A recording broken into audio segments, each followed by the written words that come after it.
అశ్వ సంవత్సరంలో Kailash yatra Shri Gayatri tours and travels 8977349696. తీవ్ర స్థాయిలో ప్రతి దాడులకు దిగుతున్న ఇరాన్ ప్రస్తుతం 27 అమెరికన్ బేస్లపైన ఇరాన్ క్షిపణులు వర్షం కురిపిస్తుంది.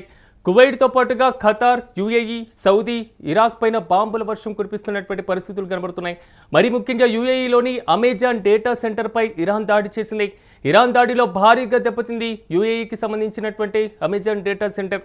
ఇక కువైట్ పైన 97 క్షిపణులు 283 డ్రోన్లతో దాడి చేస్తున్నటువంటి పరిస్థితులు కనబడుతున్నాయి. మరి ముఖ్యంగా ఇరాన్ దాడుల్లో 3 అమెరికన్ సైనికులు మృతి చెందారు. సో అమెరికాతో పాటుగా ఇజ్రాయెల్ దేశాలు, ఈ 2 దేశాలు కలిసి ఇరాన్ పైన యుద్ధం చేస్తున్నటువంటి నేపథ్యంలో ఇరాన్ ప్రతి దాడులకు దిగుతున్నటువంటి పరిస్థితులు కనబడుతున్నాయి.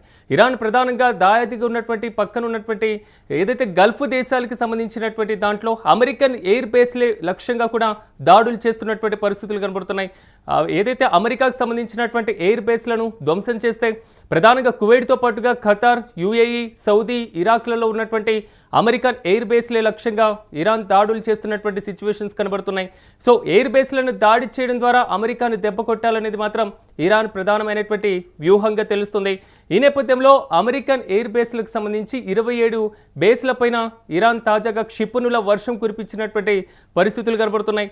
సో అమెరికాకు చెందినటువంటి ఎయిర్ బేస్ల నిర్వహణకు సంబంధించి గల్ఫ్ దేశాలు ఇప్పటికే ఆమోదం తెలిపినటువంటి పరిస్థితులు. మరీ ముఖ్యంగా ఏదైతే యూరప్ దేశాలు ఉన్నాయో, సో యూకేతో పాటుగా ఫ్రాన్స్కి సంబంధించినటువంటి దేశాల్లో కూడా ఇప్పటికే అమెరికన్ ఎయిర్ బేస్లకి సంబంధించి అనుమతులు ఇచ్చినటువంటి పరిస్థితి. ఈ నేపథ్యంలో యూరప్ దేశాలతో పాటుగా గల్ఫ్ దేశాలు ఇవన్నీ కూడా అమెరికాతో పాటుగా ఇజ్రాయిల్, ఇరాన్ పైన దాడి చేస్తున్నటువంటి దానికి మద్దతు ప్రకటించినటువంటి పరిస్థితులు కనబడుతున్నాయి. సో ఒకసారి మనం మ్యాప్లో చూస్తున్నాం యూటీవీ స్క్రీన్ పైన. సో ఇరాన్లో ఉన్నటువంటి భూభాగం ఉన్నటువంటి పరిస్థితి ఇది.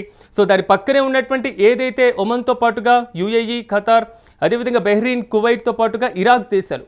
సో ఈ ఇరాక్ దేశాలతో సహా ఈ మొత్తం ప్రాంతాన్ని మనం గల్ఫ్ ప్రాంతంగా పిలుస్తూ ఉంటాం.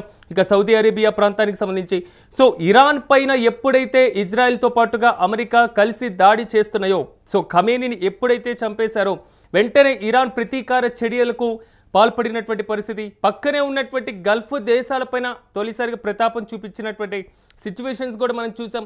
ఇప్పటికే హార్ముజ్ జలసంధిని క్లోజ్ చేయడంతో పాటుగా ఈ దేశాల్లో ఉన్నటువంటి అమెరికన్ ఎయిర్ బేస్లపైన ప్రధానంగా అటాక్ చేసినటువంటి పైన వెంటనే గల్ఫ్ దేశాలు కూడా ప్రతిస్పందించినటువంటి పరిస్థితి కనబడుతుంది. ఏదైతే అమెరికాకు ఇరాన్కు లేదా ఇజ్రాయిల్కు ఇరాన్కు మధ్య ఉన్నటువంటి ద్వైపాక్షికమైనటువంటి అంశాలు, మరి ముఖ్యంగా ఈ దేశాల మధ్య ఉద్రిక్తతలు, సో ఈ దేశాల మధ్య ఉన్నటువంటి యుద్ధ వాతావరణం ఆయా దేశాలు మాత్రమే పరిష్కరించుకోవాలి, మా దేశాలపైన యుద్ధం చేస్తే మాత్రం మేము సహించబోము అనేది మాత్రం ఇప్పటికే క్లారిటీ ఇచ్చినటువంటి పరిస్థితులు కనబడుతున్నాయి. కానీ అమెరికా ఎక్కడ తలొగ్గేటువంటి పరిస్థితులు కనబడట్లేదు. సో హార్ముజ్ జలసంధి స్వాధీనం పక్కన పెట్టేస్తే ముందు ఇరాన్ను మాత్రం సైనికంగా, మరి ముఖ్యంగా ఆర్థికంగా, రక్షణ పరంగా దెబ్బకొట్టేటువంటి వ్యూహాత్మకమైనటువంటి విధానాన్ని మాత్రం అమెరికా, ఇజ్రాయెల్ కలిసి అవలంబిస్తున్నటువంటి పరిస్థితులు కనబడుతున్నాయి. ఒమన్తో పాటుగా యుఏఈ, అదేవిధంగా ఖతార్, బెహ్రీన్, అదేవిధంగా కువైట్, అదేవిధంగా ఇరాక్ దేశాలు, ఏదైతే గల్ఫ్ దేశాలు ఉన్నాయో ఈ గల్ఫ్ దేశాలన్నీ కూడా ఇప్పటికే ఈ యుద్ధానికి సంబంధించి పరోక్షంగా అమెరికా, ఇజ్రాయెల్కి సపోర్ట్ చేసినటువంటి సిచ్యువేషన్. సో యూరప్ దేశాలకి సంబంధించి కూడా ఫ్రాన్స్తో పాటుగా యూకే ఇప్పటికే బాహాటకంగానే అమెరికా తమ యొక్క ఎయిర్ బేస్లను తమ దేశాల్లో నిర్వహించుకోవచ్చని కూడా అనుమతులు ఇచ్చినటువంటి పరిస్థితి. అంటే ఇజ్రాయెల్తో పాటుగా అమెరికాకు బహిరంగంగా మద్దతు తెలిపినటువంటి నేపథ్యం. సో ఇలాంటి నేపథ్యంలో ఇరాన్ని మాత్రం పూర్తి స్థాయిలో మాత్రం ఒంటరయ్యేటువంటి సిచ్యువేషన్స్ కనబడుతున్నాయి. అయినప్పటికీ ఇరాన్ మాత్రం తలగ్గకుండా ఇప్పుడు ఉన్నటువంటి యుఏఈలో ఉన్నటువంటి డేటా సెంటర్ పైన దాడి చేయడం జరిగింది.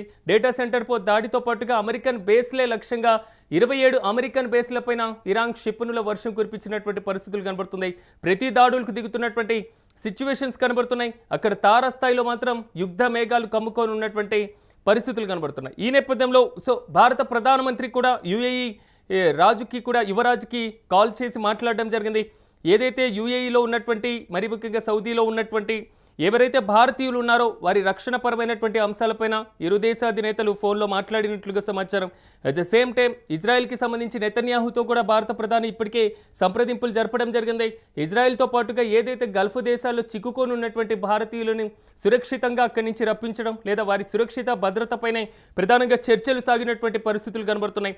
సో ఇరు దేశాల మధ్య ఉన్నటువంటి ఉద్రిక్త పరిస్థితులు, యుద్ధ మేఘాలు, ఈ ఉద్రిక్త వాతావరణం త్వరితగతిన సో శాంతి వైపు అడుగులు వేయాలనేది మాత్రం ఇప్పటి వరకు మనకు వచ్చినటువంటి ప్రకటనలో ఉన్నటువంటి వివరాలు. అయితే ఓవరాల్గా మాత్రం యుద్ధ మేఘాలు తీవ్రస్థాయికి చేరుతున్నటువంటి పరిస్థితులు కనబడుతున్నాయి.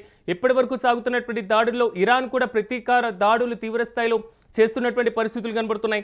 అమెరికన్ బేస్లే లక్ష్యంగా మాత్రం ఇరాన్ క్షిపణులు వర్షాలు కురిపిస్తున్నటువంటి సిచ్యువేషన్ అయితే కనబడుతుంది. ప్రధానంగా ఉన్నటువంటి గల్ఫ్ దేశాల్లో ఉన్నటువంటి యుఏఈతో పాటుగా ఖతార్, అదేవిధంగా కువైట్, సౌదీ, అదేవిధంగా ఇరాక్ దేశాలపైన మాత్రం ఇరాన్ బాంబుల వర్షం కురిపిస్తుంది. యుఏఈలోని అమెజాన్ డేటా సెంటర్ పైన ఇరాన్ దాడి చేస్తున్నటువంటి సిచ్యువేషన్ కనబడుతుంది.